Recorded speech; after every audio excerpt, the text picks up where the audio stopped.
पिता ईश्वर आममानकर बहुमूल्य रक्त किणिथिबा पिता जीवित ईश्वर बहुमूल्य नाम आज वीडियो निमंते प्रत्येक दर्शक मान मोर आंतरिक नमस्कार। वर्तमान मु पहुंची चलित वर्ष 2025 सालर उत्कल बाप्टिस्ट मंडली सम्मेलन माध्यम महिला समितिर आनुकूल्य जो सभा होगा जाऊँगी तार स्थिति साउंटिबा निमंते परखिबा निमंते मु वर्तमान नामनगर मंडल पहुंची पुणी मो साक्षात अच्छा प्रभु दास मैंने अच्छा खबर संग्रह करने आसी तेज आसतु कौन परिस्थिति रही पूजा निमंते जीवा।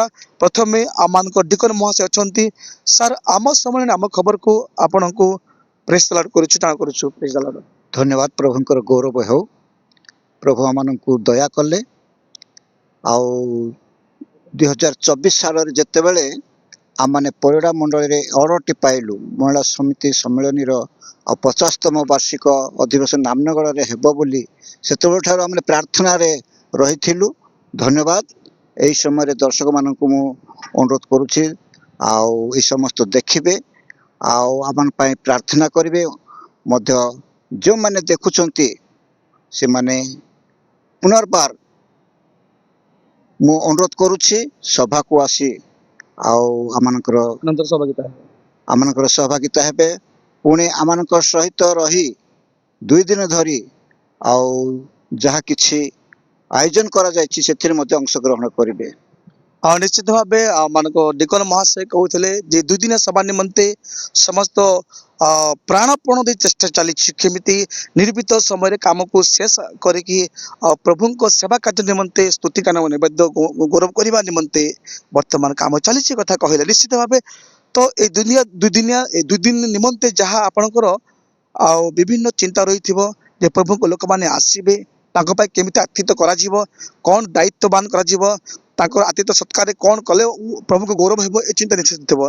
तेणु मु अनुरोध करी प्रिय जना महाशय प्रभु को लोक मान निमंते किसी प्रेम भोज कर व्यवस्था हाँ कर मंडली चाहूलु जे किछि भोज आउ जो माने सभा को आसबे से किसी 2 दिन खाद्य देवाई ये समस्त स्थिर करू करू जड़े युवक किसी अर्थ दान कर अंशग्रहण करंतु।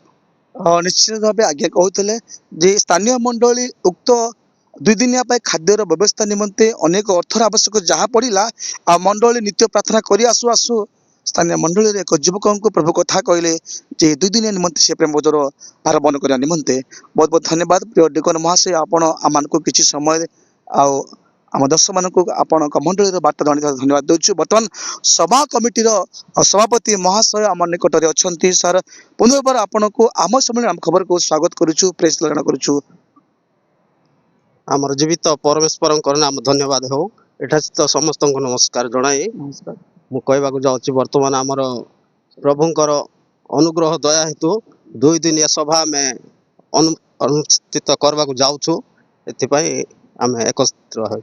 हाँ निश्चित भाव आम सभापति महाशय जे 2 दिनिया सभा निमंते आम सुंदर प्रयास करुचु जेपरिकी उक्त पेंडाल कामर दायित्व नहीं साउंड सिस्टम दायित्व नहीं समस्त इंचार्ज अच्छा सभापति भाव अच्छा तेणु आउ रहा मात्र 4-5 दिन खंड रहा तो निश्चित भाव चिंता बढ़ी जाऊ। तो एथिरे विभिन्न प्रकार साउंड सिस्टम हो कि पानी व्यवस्था हो कि कौन सी इलेक्ट्रिक व्यवस्था केमती व्यवस्था व्यवस्था सब तो चालू रही बर्तमान होगा जाऊँगी। हाँ निश्चित भाव अल्प दिन रहा सब सेटाइट होगा केवल अपेक्षा रहा उक्त दिन अर्थात 26-27 तारीख दिन जेपरी प्रभु को लोक मैंने अति श्रृंखला सहित शांति सहित सुरक्षित भाव पहुंची पारे ये कौन कह कहते सब तो व्यवस्था सब ठीक कराई प्रभु दयारू समस्ते कार्य सफल हो बोलिकी आमर बहुत आशा अच्छी। निश्चित भाव भाई भी अच्छा निश्चित भाव आपण ग्राम एक सुंदर कार्य प्रभु दौरान 50 वर्ष पर आउ थे ये आसी पहुंची से जस्ट लाइक तेणु निश्चित भाव यही सभार हेबा द्वारा केते आपन डेडिकेटेड भाव काम कर कौन कहे दर्शक मान आज्ञा प्रथम प्रभु नाम समस्त दर्शक भाई मान नमस्कार आपण भी आम गाँ प्रति टे आसिकी सबू तदारक करिकी आम ଉତ୍ସାହ ଦେଇଛନ୍ତି ଆପଣମାନଙ୍କୁ ମଧ୍ୟ ନମସ୍କାର। ଧନ୍ୟବାଦ। ଆଉ ସମସ୍ତ ତ ଆପଣ ଆସିଛନ୍ତି ଦେଖୁଛନ୍ତି ଚାଲିଛି। ଆଉ ଛମଣ୍ଡା ବର୍ତ୍ତମାନ ଆମର ପେଣ୍ଡାଲ ସବୁ ଅଧା କାମ ସାରିଲାଣି। ଆଉ 2 ଦିନ ଭିତରେ କାମ ପୁରା ସରିଯିବ। ଆଉ ଆଗକୁ ଆମର କାର୍ଯ୍ୟକାରୀ ସମସ୍ତେ ବର୍ତ୍ତମାନ କେହି ଏବେ ନାହାନ୍ତି ଯାହା କାମରେ ସେ ଦାୟିତ୍ୱ ନେଇକି ଚାଲିଛନ୍ତି। ଆଉ ଆଗକୁ ସମସ୍ତଙ୍କର ପ୍ରାର୍ଥନା ଦୟାରୁ ସମସ୍ତ ହେବାକୁ ଗଲାଣି। ଆଉ ଥରେ ପ୍ରାର୍ଥନାର ଅନୁରୋଧ ଆବଶ୍ୟକ ରହିଛି। ଶେଷ ନିମନ୍ତେ ସମସ୍ତେ ପ୍ରାର୍ଥନା କରନ୍ତୁ ଆପଣମାନଙ୍କର ପ୍ରଭୁଙ୍କର ଆଉ ଜଣେଇକି ଆଶୀର୍ବାଦ ଆଉ ଅଂଶୀ ହୁଅନ୍ତୁ। ଧନ୍ୟବାଦ। ଆଉ ପ୍ରିୟ ଦର୍ଶକ ବନ୍ଧୁମାନେ ନିଶ୍ଚିତ ଭାବେ ବର୍ତ୍ତମାନ ପେଣ୍ଡାଲ କାମ ଷ୍ଟେଜ କାମ ବର୍ତ୍ତମାନ ପୁରା ଜୋରସୋର ଭାବେ ଚାଲିଛି। ଆଉ ଏହା ଆଉ କିଛି ଦିନ ପରେ ରୂପ ଚେଞ୍ଜ ହେଇଯିବ। ତେଣୁ ମୁଁ ଆଶା କରୁଛି ଆଗାମୀ ଭିଡ଼ିଓରେ ଆପଣଙ୍କୁ ସେ ସମସ୍ତ କ୍ଲିୟର କରିବା ପାଇଁ ଚେଷ୍ଟା କରିବି। ଆଜି ପାଇଁ ରହିଲି। ଧନ୍ୟବାଦ ସମସ୍ତଙ୍କୁ ମୋର ନମସ୍କାର। ଆମେନ୍।